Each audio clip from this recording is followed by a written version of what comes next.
السلام علیکم ورحمۃ اللہ وبرکاتہ۔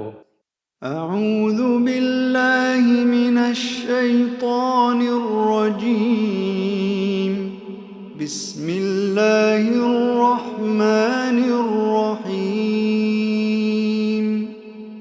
یا ایہا الذین آمنوا اتقوا اللہ حق تقاتہ ولا تموتن الا وانتم مسلمون، واعتصموا بحبل الله جميعا ولا تفرقوا، واذكروا نعمة الله عليكم إذ كنتم أعداء فألف بين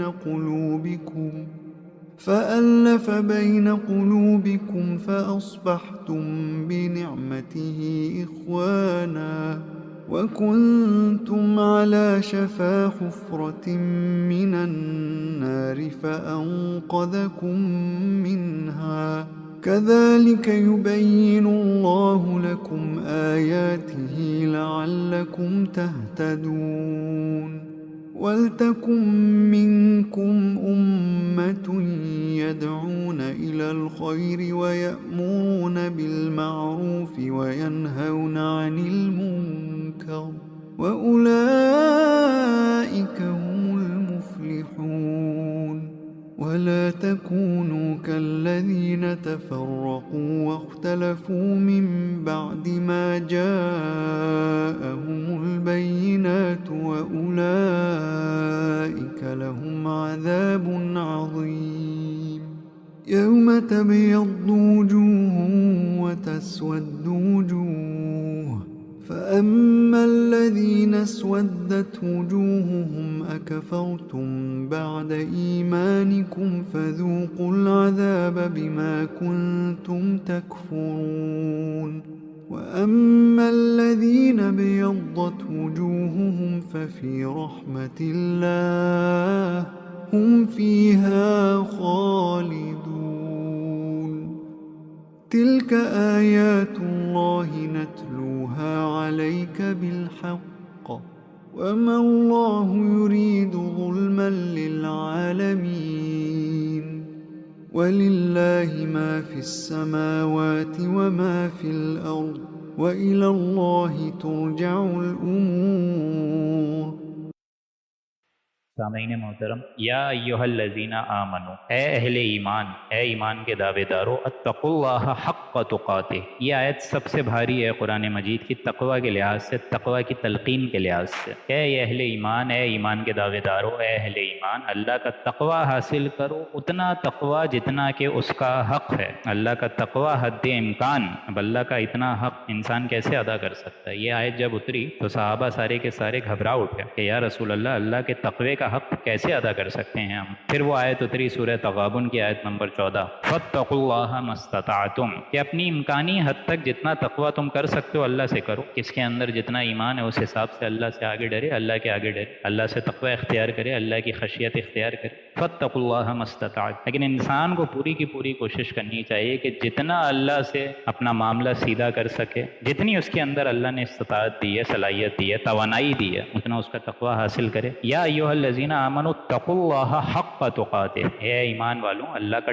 تقوی اختیار کرو جتنا کہ اس کے تقوی کا حق ہے۔ ولا تموتن الا وانتم مسلمون، اور دیکھو مرنا نہیں مگر اس کے کہ حالت فرما برداری کیا ہو، مرنا نہیں ہے حالت نافرمانی میں۔ واعتصموا بحبل اللہ جميعا ولا تفرقوا، اور تم مضبوطی سے پکڑ کے رکھو اللہ کی رسی کو جمعیت کے ساتھ، یعنی ایک اجتماعیت اختیار کرو۔ اول تو تمہارے اندر کردار سازی ہو، اور اس کردار سازی کی بیس ہے تقوی۔ دوسری چیز یہ ہے کہ تمہیں ہر حالت میں فرما برداری اختیار کرنی ہے۔ ولا تموتن الا وانتم مسلمون، یعنی موت اس حالت میں ہے کہ تم نافرمانی کی حالت۔ تیسری چیز کیا کہ ایک اجتماعیت اختیار کرو، اللہ کی رسی کو مضبوطی سے تھام لو، بحبل اللہ، جمعیت کے ساتھ۔ وہ اللہ کی رسی ہے قرآن مجید۔ حضرت عبداللہ ابن مسعود سے روایت ہے کہ حضور نے فرمایا کہ یہ اللہ کی مضبوط رسی ہے جو آسمان اور زمین کے درمیان تنی ہوئی ہے۔ ولا تفرقوا، اور پھر آپس میں اختلاف مت کرو. یعنی اس قرآن مجید کو اگر تم نے تسلیم کر لیا ہے کہ اللہ کی کتاب ہے تو اس کے آگے اپنی عقل کو مت دیکھو، اپنی چودراہٹ کو مت دیکھو، اپنے بینک بیلنس کو نہیں دیکھو، اپنے اہل و عیال تک کو مت دیکھو. جو بات حق ہے اس پہ چمٹ جاؤ اور آپس میں اختلاف مت کرو. وَاذْكُرُوا نِعْمَتَ اللَّهِ عَلَيْكُمْ، اور یاد کرو میرے اس انعام کو جو میں نے تمہارے اوپر کیا. یاد کرو وہ وقت جب کہ تم ایک دوسرے کے دشمن تھے تو میں نے تمہارے اندر، تمہارے قلوب میں، تمہارے دلوں میں محبت ڈال دی، الفت ڈال دی، ایک دوسرے کے لیے ہم آہنگی ڈال دی. ان کے جو دو قبیلے تھے وہ 100 برس سے لڑ رہے تھے، خاندانی دشمنی چلی آ رہی تھی، قتل در قتل، قتل در قتل کا ایک سلسلہ چل رہا تھا. لیکن جب اللہ کی کتاب آ گئی اور جناب محمد الرسول اللہ آ گئے صلی اللہ علیہ وآلہ وسلم تو ان کے سارے آپسی جھگڑے ختم ہو گئے. اسی طرح پورے عرب کے جو جھگڑے تھے اس سے بھی حضور نے آ کے ان ساری چیزوں کو امن میں کنورٹ کر دیا. تو یاد کرو اے انسانوں میرا وہ انعام جو میں نے تم پر کیا کہ تم بے شک ایک دوسرے کے دشمن تھے تو میں نے تمہارے اندر محبت اور الفت پیدا کر دی تمہارے دلوں میں. فَأَصْبَحْتُمْ بِنِعْمَتِهِ إِخْوَانًا، اور صرف میری ہی انعام سے اور میری ہی نعمت سے تم دونوں ایک دوسرے کے بھائی بھائی بن گئے. پورا جزیرہ نمایاں عرب جو آپس میں ایک دوسرے کے خون کے دشمن تھے آپس میں بھائی بھائی بن گئے. تو میں نے تم کو بچا لیا، اللہ نے تم کو بچا لیا. فَأَنْقَذْ مِنْهَا كَذَلِكَ يُبَيِّنُ اللَّهُ لَكُمْ آيَاتِهِ لَعَلَّكُمْ تَهْتَدُونَ. اسی طرح اللہ تعالیٰ تم لوگوں کو اپنے احکام بتا رہا ہے، گنوا رہا ہے تاکہ تم لوگ راہ راست پہ آ سکو، ہدایت یافتہ ہو سکو. تَهْتَدُونَ وَلْتَكُمْ مِنْكُمْ أُمَّةٌ يَدْعُونَ. اچھا یہاں یہ بات نوٹ کر لیں، 101 اور 102 اور یہاں پہ 103 آیات ملا کر یہاں وہ دو نقطہ مکمل ہو گئے. یعنی پہلے افراد کے کردار کی ایک تعمیر ہونی چاہیے جس کی بنیاد تقوی اور فرما برداری پر ہو. پھر دوسرا کام ایک جمعیت، ایک تنظیم اور ایک جماعت قائم ہو، اور اس کے لیے معنوی محور کیا ہے اس تنظیم کا؟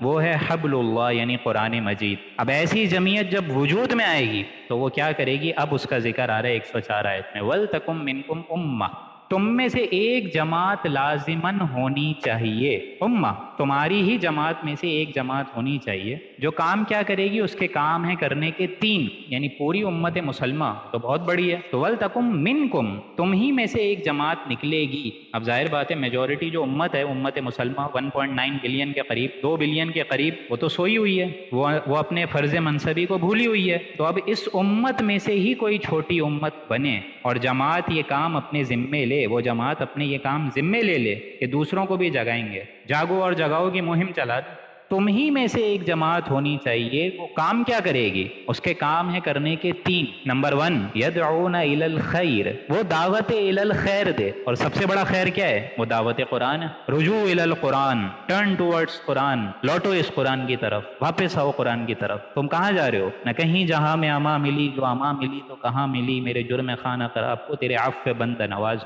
تو وَلْتَكُمْ مِنْكُمْ أُمَّةٌ يَدْعُونَ إِلَى الْخَيْرِ، دعوت الی الخیر. سب سے بڑا خیر آپ لوگ کے پاس موجود ہے، آپ لوگ کے کیبنٹس میں، آپ لوگ کے آفیسز میں، آپ لوگ کے ہاسپٹل میں. یہ قرآن لیجئے مارکیٹ سے صحیح تفسیر والا، اس کو پڑھیں، اس کے لیے زندگی کا کوئی وقت صرف کریں. دوسرا کام وَيَأْمُرُونَ بِالْمَعْرُوفِ، اور ایسے لوگ نیکی کا حکم اور برائی سے روکیں گے. لہٰذا جو امت جاگ جائے وہ یہ 3 کام کرے. امت میں سے ایک امت جاگ جائے، ایک جماعت نکل جائے، اس کو چل جائے کہ ہم یہ کام تھا بھولے بیٹھے تھے، ہمیں یاد آ گیا اللہ تعالیٰ کی مشیت سے. تو اب ہمارا کام کیا ہے؟ سب سے بڑا خیر جو دعوت قرآن ہے اس کی تبلیغ آگے کریں. دوسرا کام وَيَأْمُرُونَ بِالْمَعْرُوفِ، نیکی کا حکم. اور تیسری چیز وَيَنْهَوْنَ عَنِ الْمُنْكَرِ، لوگوں کو برائی سے روکیں. وَأُولَئِكَ هُمُ الْمُفْلِحُونَ، اور بے شک یہی وہ لوگ ہیں جو فلاح یا نجات کی امید میں ہیں، ان کو فلاح یا نجات ملے گی. وَلَا تَكُونُوا كَالَّذِينَ تَفَرَّقُوا وَاخْتَلَفُوا مِن بَعْدِ مَا جَاءَهُمُ الْبَيِّنَاتُ، اور وہ جو یہ کام نہ کریں، وہ جو صرف یہ سمجھ لیں کہ اس میٹر کی دنیا سے مجھے آگے جانا ہی نہیں ہے، سیریلسٹک دنیا کے آگے مجھے اللہ نظر ہی نہیں آتا، میں نے اپنی ساری کوششیں اپنے اہل و عیال میں ہی لگا دی، میں نے اللہ کے کلام کو کبھی سمجھنے کی ہمت ہی نہیں کری، حالانکہ 60-70 سال کی زندگی اللہ نے مجھے دی. جو یہ کام کرے ہی نہیں، وَلْتَكُمْ مِنْكُمْ أُمَّةٌ، امہ والا کام کرے ہی نہیں، ان کا کیا حشر آ رہا ہے اب دیکھیے آپ. وَلَا تَكُونُوا كَالَّذِينَ تَفَرَّقُوا، دیکھو انسانوں تم لوگ ان جیسے لوگوں کی طرح مت ہو جانا، تفرقوا واختلفوا، جنہوں نے باہمی تفریق کری اور پھر اختلاف کرا، آپس کی جھنجھٹوں میں لگے رہے، آپس کی اختلاف بازی میں لگے رہے. من بعد ما جاءہم البینات، اس کے بعد کہ واضح آیات اور واضح نشانی، واضح حکم آ گیا تھا، قرآن مجید جیسا کلام آ گیا، حضور اکرم صلی اللہ علیہ وآلہ وسلم بنفس نفیس تمہارے درمیان موجود ہیں، ان کی حدیثیں موجود ہیں، اس کے بعد بھی اگر کفر کیا کیا وَأُولَئِكَ لَهُمْ عَذَابٌ عَظِيمٌ، تو ایسے لوگ یہ نہ سمجھیں کہ وہ امت محمدی کا ٹائٹل لے کے جنت میں پہنچ جائیں گے. ایسے لوگوں کو لہم عذاب عظیم، ایسے لوگوں کے لیے عذاب بہت شدید ہوگا، سخت ترین ہوگا. یہ نہ سمجھے کہ ہم امت محمدی ہیں تو بچ جائیں گے، نہیں. یوم تبیض وجوہ وتسود وجوہ، اے انسانوں یاد کرو کہ بہت سے چہرے اس دن سفید ہوں گے، وتسود وجوہ، اور روز قیامت بہت سے چہرے کالے ہوں گے، سیاہ ہوں گے. فَأَمَّا الَّذِينَ اسْوَدَّتْ وُجُوهُهُمْ، تو جن کے چہرے سیاہ ہوں گے، کالے ہوں گے، اکفرتم بعد ایمانکم، ان سے کہا جائے گا کہ تم نے کفر کیا ایمان کے بعد.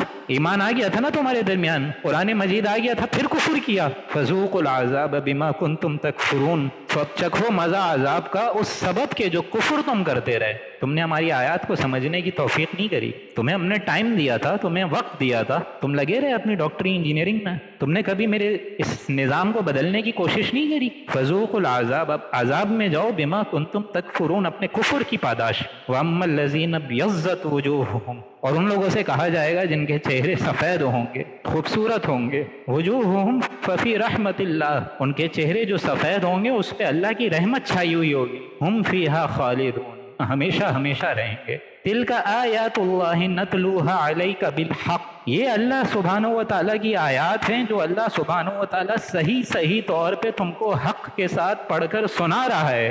اس میں کوئی ڈھکا چھپا قول نہیں ہے، سیدھی قول ہے یہ. وَمَا اللَّهُ يُرِيدُ ظُلْمًا لِلْعَالَمِينَ، اور اللہ تعالیٰ معاذ اللہ مخلوقات پر ظلم کرنے والا نہیں ہے. لوگ خود اپنے اوپر ظلم کرتے ہیں، خود غلط راستہ اختیار کرتے ہیں، جس کی وجہ سے ان کو سزا دنیا اور آخرت میں بھگتنی پڑتی ہے. لیکن اللہ تعالیٰ تو معاذ اللہ وہ تو اپنے بندوں کے لیے رؤوف الرحیم ہے، معاف کرنے والا ہے. وَلِلَّهِ مَا فِي السَّمَاوَاتِ وَمَا فِي الْأَرْضِ، اور اللہ ہی کی ملکیت ہے تمام وہ کچھ جو آسمان میں ہے اور زمینوں میں ہے. وَإِلَى اللَّهِ تُرْجَعُ الْأُمُورُ، اور اللہ ہی کی طرف تمام معاملات لوٹا دیے جائیں گے. تم آج مانو گے، ایمان کا راستہ اختیار کرو گے، وہ بھی لوٹا دیا جائے گا. تم بھلے 60 سال بعد آ کے اس ایمان کو مانو، اس راستے پہ بھی تم گامزن ہو جاؤ تو وہ بھی اللہ کے معاملے میں لوٹا دیا جائے گا. لیکن پلٹو تو صحیح، آج راستہ اختیار تو کرو، کیونکہ آسمان اور زمین کی تمام کنجیاں اللہ ہی کی ہیں، اور تمام معاملات الی اللہ ترجع الامور، وہ لوٹا دیے جائیں گے اللہ سبحانہ و تعالیٰ کی ذات کی طرف. بارک اللہ لنا ولکم فی القرآن العظیم ونفعنی وإیاکم بالآیاتہ والذکر الحکیم. صدق اللہ العظیم.